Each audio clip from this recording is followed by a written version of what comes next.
भक्तगणों, आज आपको शिवपुराण वैभव संहिता में पंचाक्षर मंत्र के महात्म्य का वर्णन की कथा कहूँगा। आप उसको ध्यानपूर्वक सुनिए। श्री कृष्ण बोले, सर्वज्ञ महर्षि पर्वत, आप संपूर्ण ज्ञान के महासागर हैं।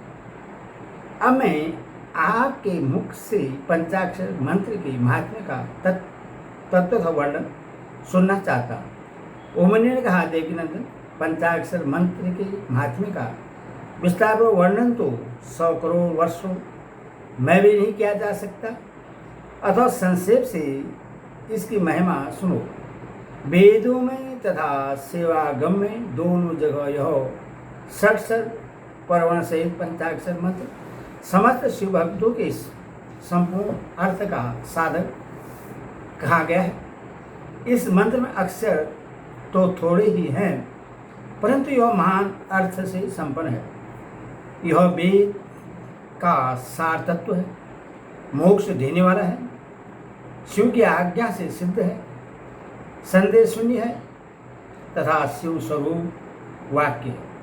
यह नाना प्रकार के सिद्धियों से युक्त दिव्य लोगों के मन को प्रश्न एवं निमित्त एवं निर्बल करने वाला, सुनिश्चित अर्थ वाला अथवा निश्चय ही मनोरथ को पूर्ण करने वाला तथा परमेश्वर का गंभीर वचन है।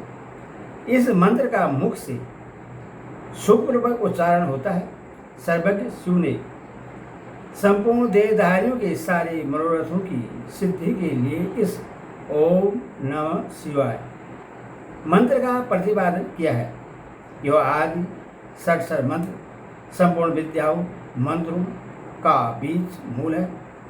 जैसे ही वट के बीच में महान वृक्ष छिपा हुआ है, उसी प्रकार अत्यंत सूक्ष्म होने पर भी इस मंत्र को महान अर्थ से परिपूर्ण समझना चाहिए। ओम इस एकाक्षर मंत्र में तीनों गुणों से अत्यंत सर्वज्ञ, सर्वकर्ता, धोतीवान, सर्वव्यापी प्रभु शिव प्रतिष्ठित हैं।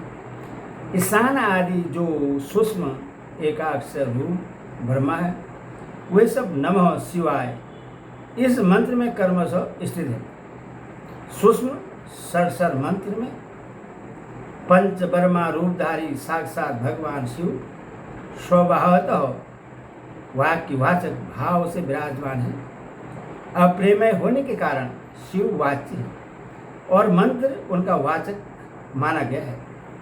शिव और मंत्र का यह वाचक भाव आदि काल से चला आ रहा है। जैसे यह घोर संसार सागर अनादि काल से प्रवृत्त है, उसी प्रकार संसार से छुड़ाने वाले भगवान शिव भी अनादि काल से नित्य विराजमान है। जैसे औषध रोगों का स्वभाव शत्रु है, उसी प्रकार भगवान शिव संसार दोषों के स्वाभाविक शत्रु माने गए हैं। यदि ये भगवान विष्णुनाथ न होते तो यह जगत अंधकारमय हो जाता, क्योंकि प्रकृति जड़ है और जीवात्मा अज्ञानी, अतः इन्हें प्रकाश देने वाला परमात्मा ही है। प्रकृति से लेकर परमाणु पर्यंत जो कुछ भी जड़ रूप तत्व है, वह किसी बुद्धिमान चेतन कारण के बिना स्वयं करता नहीं देखा गया है। जीवों के लिए धर्म करने और अधर्म से बचने का उपदेश दिया जाता है। उनके बंधन और मोक्ष भी देखे जाते हैं। अथवा विचार करने से सर्वज्ञ परमात्मा शिव के बिना प्राणियों के आदि सर्व सिद्धि नहीं होती। जैसे रोगी वैद्य के बिना सुख से रहित हो कलेश उठाते हैं, उसी प्रकार सर्वज्ञ शिव का आश्रय न लेने से संसारी जीव नाना प्रकार के कलेश भोगते हैं। अथवा यह सिद्ध हुआ कि जीवों का संसार सागर से उद्धार करने वाले स्वामी अनादि सर्वज्ञ परिपूर्ण सदाशिव विद्यमान है।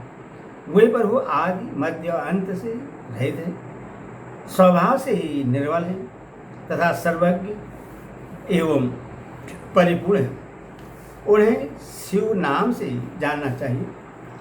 शिवागम में उनके स्वरूप का विशद रूप से वर्णन है।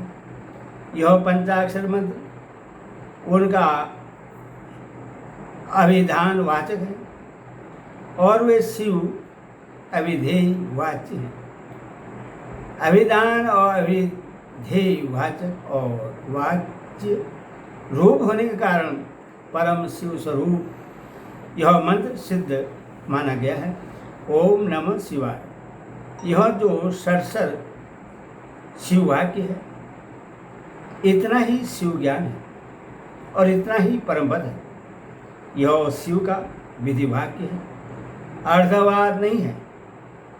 यह उन्हीं शिव का स्वरूप है जो सर्वज्ञ, परिपूर्ण, स्वभाव और निर्मल है, जो समस्त लोगों पर अनुग्रह करने वाले हैं। वे भगवान शिव झूठी बात कैसे कह सकते हैं? जो सर्वज्ञ हैं वे तो मंत्र से जितना फल मिल सकता है उतना पूरा का पूरा बताएंगे, परंतु जो राग और अज्ञान आदि दोषों से ग्रस्त हैं वही झूठी बात कह सकते हैं। वे राग और अज्ञान आदि दोष ईश्वर में नहीं है, अथवा ईश्वर कैसे झूठ बोल सकते हैं? जिनका संपूर्ण दोषों से कभी परिचय ही नहीं हुआ, उन सर्वज्ञ शिव ने जिस निर्मल वाक्य पंचाक्षर मंत्र का परिणयन किया है वह प्राणभूत ही है, इसमें शेष नहीं है। इसीलिए विद्वान पुरुष को चाहिए कि वह ईश्वर के वचनों पर श्रद्धा करे। यथार्थ पुण्य पाप के विषय में ईश्वर के वचनों पर श्रद्धा न करने वाला पुरुष नरक में जाता है। शांत स्वभाव वाले श्रेष्ठ मुनियों ने स्वर्ग और मोक्ष की सिद्धि के लिए जो सुंदर बात कही है उसे सुभाषित समझना चाहिए। जो वाक्य राग, द्वेष, असत्य, काम, क्रोध और तृष्णा का अनुसरण करने वाला हो वह नरक का हेतु होने के कारण दुर्भाषित कहलाता है। अविद्या एवं राग से युक्त वाक्य जन्म मरण रूप संसार कलेश की प्राप्ति में कारण होता है।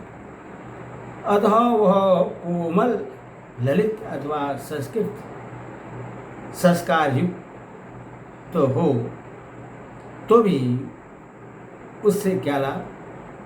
जिससे सुनकर कल्याण की प्राप्ति हो तथा राग आदि दोषों का नाश हो जाए। यह वाक्य सुंदर शब्दावली से युक्त न हो तो भी शोभन तथा समझने योग्य है। मंत्र की संख्या बहुत होने पर भी जिस विमल सरसर मंत्र का निर्माण सर्वज्ञ शिव ने किया है उसके समान कहीं कोई दूसरा मंत्र नहीं है। सरसर मंत्र में 6 अंगों सहित संपूर्ण वेद और शास्त्र विद्यमान है, अतः उसके समान दूसरा कोई मंत्र कहीं नहीं है। 7 करोड़ महामंत्रों और अनेकानेक उपमंत्रों से यह सरसर मंत्र उसी प्रकार भिन्न है जैसे वृत्ति से सूत्र। जितने शिव ज्ञान हैं और जो विद्यास्थान हैं वे सब सरसर मंत्र रूपी सूत्र के संस्कृत वास्य हैं। जिसके हृदय में ओम नमः शिवाय यह सरसर मंत्र प्रतिष्ठित है उससे दूसरे भौसम के मंत्र तथा अनेक विशिष्ट शास्त्रों से क्या प्रयोजन है? जिसने ओम नमः शिवाय इस मंत्र का जप दृढ़तापूर्वक अपना लिया है उसने संपूर्ण शास्त्र पढ़ लिया और समस्त शुभ कीर्तियों का अनुष्ठान पूरा कर लिया। आदि में नमः पद से युक्त शिवाय ये 3 अक्षर जिसकी जिहा के अग्रभाग में विद्यमान हैं उसका जीवन सफल हो गया। पंचाक्षर मंत्र के जप में लगा हुआ पुरुष यदि पंडित, मूर्ख, अनन्यज अथवा अधम भी हो तो वह पाप बंधन से मुक्त हो जाता है। ओम नमः शिवाय।